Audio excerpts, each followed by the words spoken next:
Commissioner to discuss the best way to set up a compensation system for officers who are unable to work. Carlo Callaghan has foreshadowed possible changes to sick leave entitlements to ensure that officers who are forced out of policing by stress or injury receive some form of compensation. Union President George Tilbury says developing such a system is a priority, but it could take some time. I don't know that it can be done within 12 months, but one thing that needs to be said is we are not prepared to rush something in just to have it for the sake of being there, and if it's not the best system, we don't want it. A federal Labor MP says he believes there will probably be a leadership challenge by the end. To be a walk in the park by any stretch of the imagination. It is full frontal. It's affronting, and at times it is very, very violent. Some of the scenes that we expect our police officers to roll out to can only be described as horrific, or as my next guest would describe, more like resembling war zones. Michael Thornbury is a former police officer of some years who was a dedicated Peel officer, but one of the worst and recurring obligations that he had as a police officer was attending car accidents, which anyone would know in that area are quite often. I've got him on today to tell the story because his story highlights what is an emerging problem with policing, and that is the frequency of post-traumatic stress. Michael joins me now. Michael, thanks very much for your time. That's all right, Paul. Now, you have literally been through the wars, I would say, with your job down at the Peel District Office. Yes, Paul. It's been quite a traumatic event for me, to be quite honest with you. The last, since 2002, I've been the crash officer down at Peel. We'll say Mandurah, but it's the Peel District. And back in 2009, the superintendent decided that he wanted one man to do all the fatalities in the district, and I was picked. Now, had you had experience in crash investigations or attending accidents? It's funny you say that, because back in 2001 I was actually diagnosed with post-traumatic stress disorder because of attending fatal accidents in Rockingham. I attended two very serious multiple accidents within a week of each other, and then another serious incident which occurred a day later, and basically tipped me over the edge. In 2001 I was diagnosed with PTSD and had some time off when I went to Mandurah. Ended up back on deck, if you like, and the first thing they did to me when I got back on deck was they shoved me in a cell downstairs to work my basically do meaningless work, because there was nothing they could do with me. That being said, the crash investigation position became available, and what do? Do you work in a cell for the rest of your life, or do you actually take the opportunity on and just roll with it? So 8 years later, I'm back there again, because they've made me, they basically failed in their duty of care with me. They became, from giving me a job to do, they've given me fatalities, which is the thing that caused my PTSD to begin with, and as such I'm unemployed now.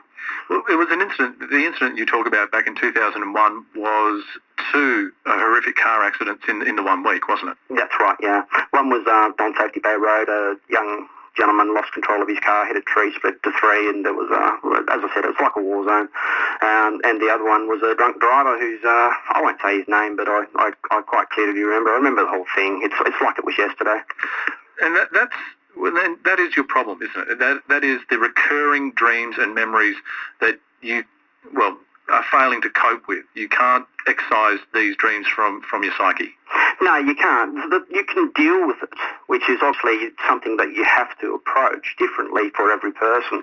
But the unfortunate fact about it is PTSD is not going to go away. It's something that I know I have for the rest of my life. My doctors have said I'll probably be taking medication for the rest of my life, nor will I probably be able to be employed in any particular thing. So I've gone from an $89,000 a year job, respected in my field as a crash investigator reporting to the coroner, to basically working, not working at all, I should say. I'm on disability. I get, I think we worked it out to be about $18,000 to $19,000 a year now just from disability. There's no police pension. There's nothing. There's not even, until we, as in some other retired officers, medically unfit, decided to actually do something about it, there was no information out there for officers because everybody thinks the police and the government are going to look after you, and they don't. Now, excuse me, I'm not sure whether you said this or not. Did you leave the force, or were you pushed out? I was basically medically retired. It's called a Section 8 or Section 32 as they now call it. Basically, the Commissioner loses confidence in you. In my incident, is because of a psychiatric condition, which is PTSD. So, yeah, they're physically wounded, but they get rid of their medically. And that's the big problem. So we've got people who are physically unable to perform a task, and they go onto the media and they get all this media attention, and they get ex gratia payments that are very, very high. And then there's people that I know who are ex-police officers, have been in the job 15 years. I've done 21. Another gentleman I know done 30 years. And they're actually scrimping and saving and having to go to food banks to get food. They've lost their houses. They've lost everything. I myself, I had 3 properties. I had to sell my house, and the other 2 properties are gone as well. Where's the justice for 21 years of serving the community? So you can't get a police pension because there is no such thing in Western Australia. Oh, there is no police pension in no, Western Australia. Sorry, it's nothing. There's disability, and there's nothing. Okay, yeah. So you're not recognised to be able to claim disability? Under the, I'm actually on a disability pension from Centrelink. That's basically what I get. But as you would know, with vets and other personnel in the armed forces, they actually, when they're considered to be medically unfit, they get a type of pension. We don't. We get nothing. We're just basically given the notice saying, here's your outstanding annual leave, which, maybe 4 weeks or something, and they give you a maintenance payment, which is 4 weeks of pay, which is $6,000. It's lumped in together. In my case, it was $6,000, I should say. It's lumped in together, and it all goes in tax. And you can't actually claim disability or anything else until you actually have all of that used up.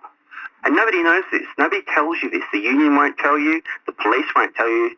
And this is why I've sort of come forward and basically, well, let's use the police slogan, let's step forward.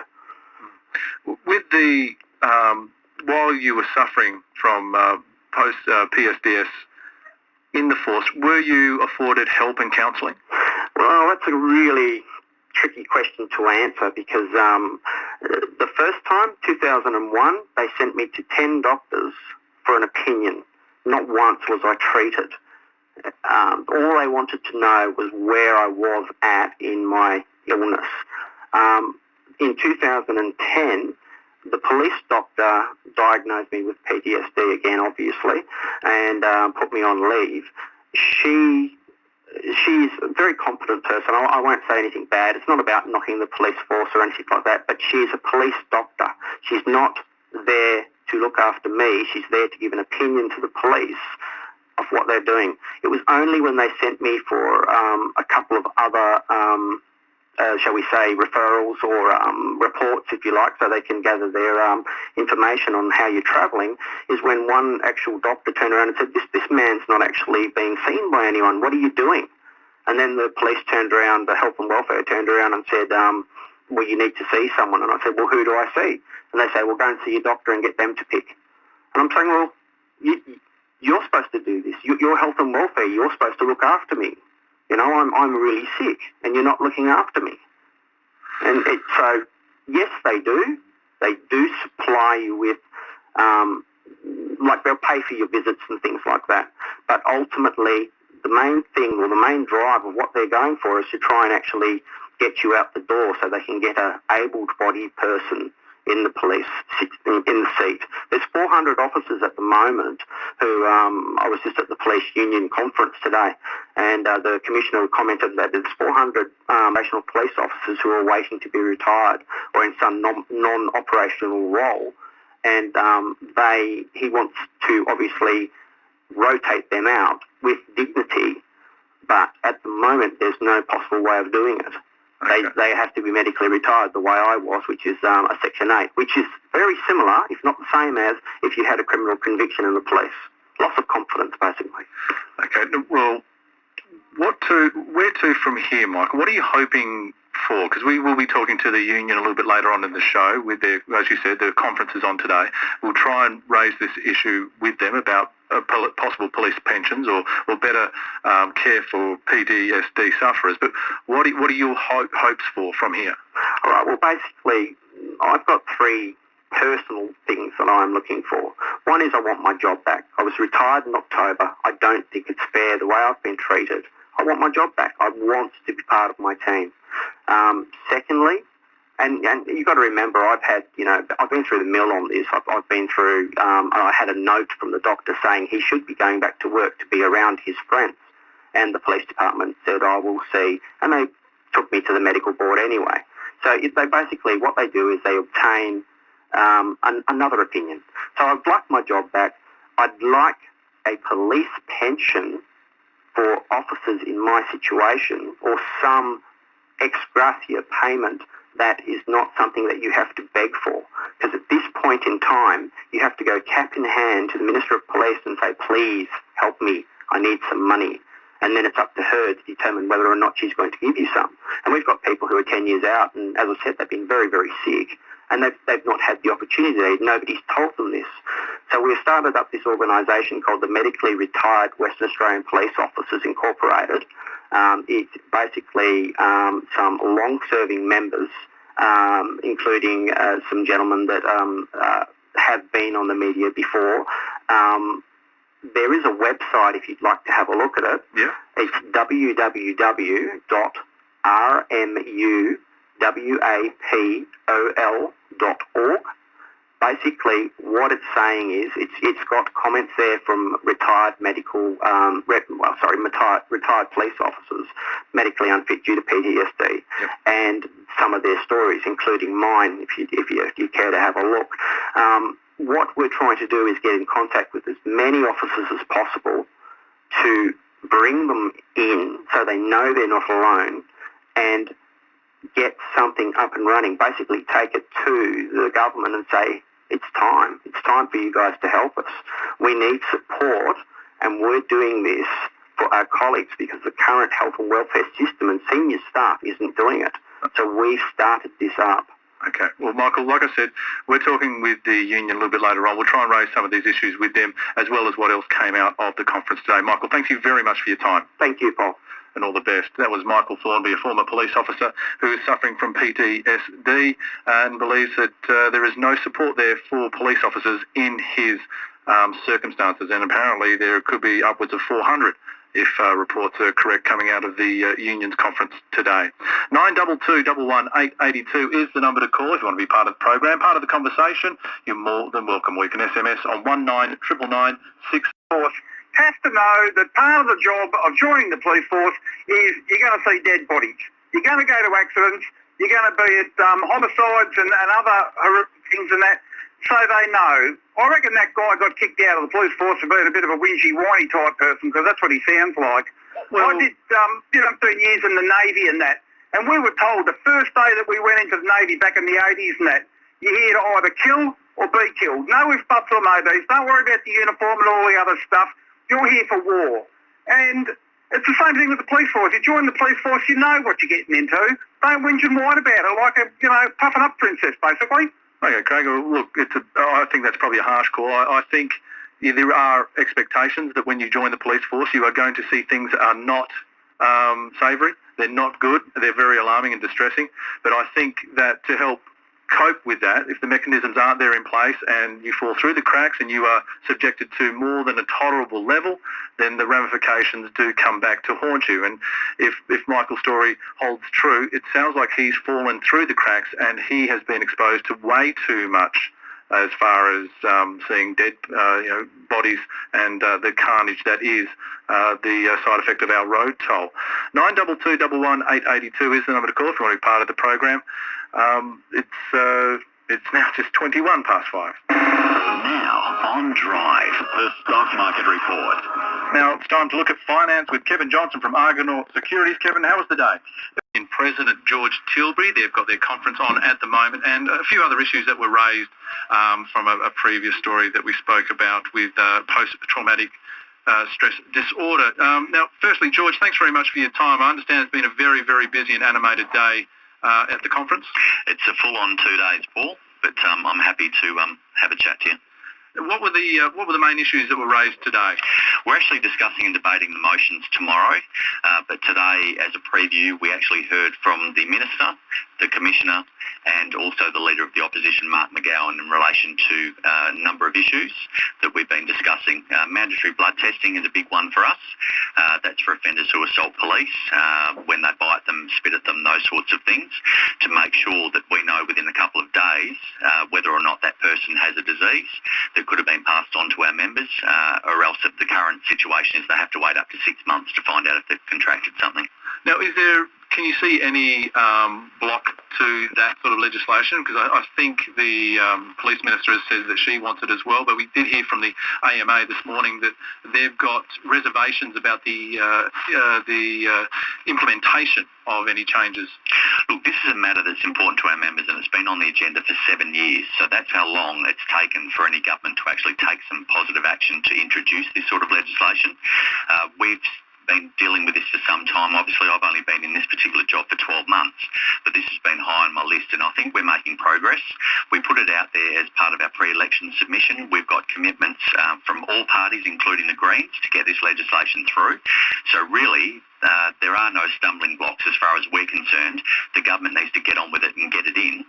We did hear today that the AMA may be providing some resistance, but we believe that can be overcome by expanding the authorised persons to include registered nurses, and also doing similar to what they've done in the past with mandatory blood tests for drink drivers, is offering a fee for service. Now, one of the big issues will be pay increase. The minister said it sounds like she's open to a pay increase, but it's going to be stuck at the rate of inflation. All we've been told at the moment is that the new state wages policy will be CPI only. Yep. The finer details, however, we've been told won't come out till November. So we don't know whether or not there's an option to show productivity gains, which therefore would entitle you to more percentage over and above, or whether it's just going to be CPI, take it and leave it. Now, if that's the case, there's no bargaining as far as we're concerned. They're dictating terms, and we won't stand for that. The members want to and are prepared to negotiate, but if the government's just going to dictate, well, they're going to have a fight on their hands. Well, when you're saying you're going to have a fight on their hands, what can we expect as members of the public from the police? Look, other than strike action, nothing else has been taken off the table. We hope that the government will bargain in good faith, which is what the entire process is meant to be about. But if they don't, we will look at all forms of industrial action to make sure that we get something that's fair and reasonable, and that's all we're asking. So no strike action? No. So, but what? I mean, how will you bargain with this? How you're saying that you will be vocal and you will push for a better pay increase if need be, but what will you be able to use if you're not going to use strike action? What needs to be done is we need to highlight the difference, and we know that we've got the majority of the public support. Policing is a difficult and dangerous job, and there's a stark difference between police officers and public servants, and this is what a lot of people don't understand. So that will be part of our campaign to actually highlight those issues. Police officers are responsible for their actions 24/7. Other people may not know they're subject to disciplinary regulations. They can't turn a blind eye if they see an offence or something being committed. Even if they're off duty, they're obligated to actually attend and deal with a particular incident. They have to deal with some really horrible things and put up with a lot of stuff that most members of the public would never endure or see in their lifetime. No, I agree with that, because we did hear earlier on today from Michael Thornbury, who was a police officer in the Peel district, so the Mandurah area. He's brought up the subject of post-traumatic stress disorder. Now, don't want to get too much into his case at this point, but is there a push for better counselling and better identification of post-traumatic stress within the department? Yes, we actually gave some evidence to a parliamentary inquiry which related to trauma. Now, a lot of the medically retired officers actually had input into that. Now, the government, because the election come along, the report from that has not been enacted on. So we call on the government to actually do something about it, because effectively what's happening with our people that are injured or contract illnesses or are broken in the line of duty, they're being thrown on the scrap heap with no compensation and no one to look after them or, in fact, do something for them, and they're left of their own devices, which is a very sad situation. Well, Michael wants his job back, but he was medically retired. He's equating it to a Section 8. Is there any chance that he'll be able to get his job back through any sort of change to policy coming from this two-day conference? Look, at the end of the day, it's entirely up to the Commissioner who he hires and fires, effectively, if we break it down like that. Medical conditions obviously are different for individuals and they need to be done on a case-by-case basis or assessed on that basis. So it would be up to the Commissioner whether or not he took them on. But we need to look at this issue as a whole, because this group of people who have worked hard for the community for many years are basically just being left to their own devices and not looked after. Now, the Commissioner and the government have a responsibility to look after them, and we're going to call on them to do so. All right, good on you, George. Thanks very much for your time today. No worries. Thanks, Paul. That was George Tilbury, the WA Police Union President, here on 882 6PR. Firstly, Paul, I think your description of a man that has killed and wounded two women as a gentleman is a bit off the mark. That's Matthew from Coogee. Well, I'll take that on board. There's very little we can call them. Everyone's innocent until proven guilty, and this was a gentleman that they were looking for, but I'll try and call them a man from now on. And Terry, on the Facebook idea, it's a great idea. The police CCTV info is always months old, and the offenders have already shot through to the eastern states. Thanks for that. SMS line again, 1999 677. Let's go to callers who are all in the running for a great prize today.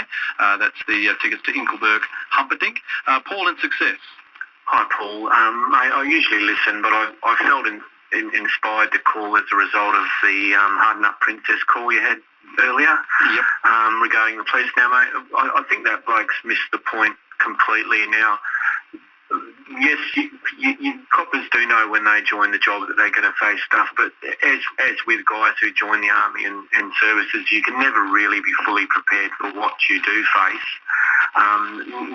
Never really. But my point, the reason for my call is this guy's missed the point completely, because coppers, we get nothing. If a copper is boarded out medically unfit, we get nothing, especially if they're injured as a result of their duty, as I have been. I mean, I'm still in the job. I've been a copper for 20 years, but I was badly injured a few years ago, got run over, and I was quite severely injured, and I will have to leave the job because of my injuries. But we get nothing, mate. We don't get compensation. We don't get payouts.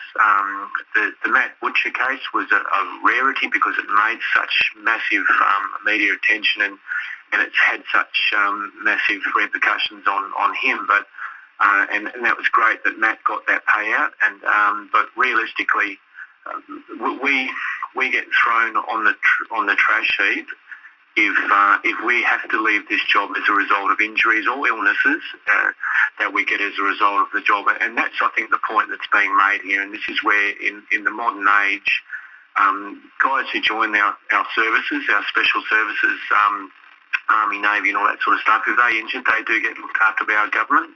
Yeah. But the coppers, mate, we get absolutely nothing. And I was unaware of that when I joined the job, as many people are. But it's just bizarre that people would ring up and say "Harden Up, Princess" when it's to be thrown on the trash heap like that. It's not good enough in this modern day, considering how much time and effort coppers do put into the job, and the fact that they have to leave. We don't get a cent, absolute nothing. Yeah, no, Paul. Look, thanks very much for your call. And I think, to a large degree, Toughen Up Princess was way off the mark, in the fact that, as you've said, you cannot ever really understand the amount of graphic material you're going to see as a police officer. You go through as a cadet, you can do your time on the beat, but you have no real idea what you're going to face, and especially the area of traffic trauma. So, Paul, mate, thanks for that. Now, look, I did have somebody else lined up for the Talkback Caller of the Day, but it does take a fair whack of courage to ring up and talk about those things. So, mate, we're going to give you the Talkback Caller of the Day, and that's 2 tickets to Ingelberg Humperdinck. And just finally, Sandra in Pinjarra. Hello, Paul. Thank you for taking my call. That's all right. I should say Pinjarra. Pronounce it properly. Yeah, on the same topic, this Toughen Up Princess person that rang up and said what he did. He has absolutely no idea what he was talking about. Post-traumatic stress stems back to World War I, where it was described as shell shock. Yeah. Then we progressed through time. Our Vietnam vets today are suffering terribly because of it. Yeah. We even have them committing suicide. We have our police struggling. We have ambulance people struggling.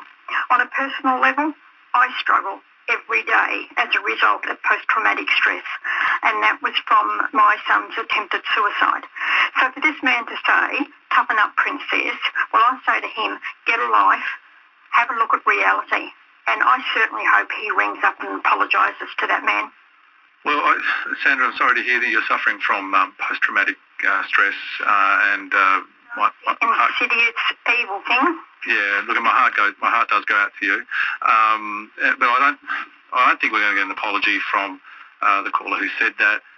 But I think for everybody, there are different levels at which you can cope with those types of graphic and horrific situations. I know I've got friends in the police force that have been to numerous traffic accidents, and they all deal with it in their own way. Fortunately now there have been inroads made to allow for police officers to even talk about the fact that they may not be coping. You've got to remember that the culture of the police force has changed dynamically over the last 5 or 6 years, where it was always, toughen up, princess, keep your trap shut. If you can't tough it out, get out of the force. Now it's more of a way of looking at people for what they can do and trying to prevent any sort of effect that would force them out of the force. So, yeah, thanks very much for your calls today. And, of course, Paul from Success, you get our Talkback Caller of the Day. You're always welcome to be part of the program. 92211 is the number to call. You can give us a call anytime. You can email us at drive@6pr or SMS us. The conversation continues online on the web at 6pr.com.au, where you can leave your comments and blogs. And, of course, there is the Facebook page now as well. So many ways to stay part of the conversation. And the conversation continues after the news when the boys from Sports Today come in with a whole host of sporting news.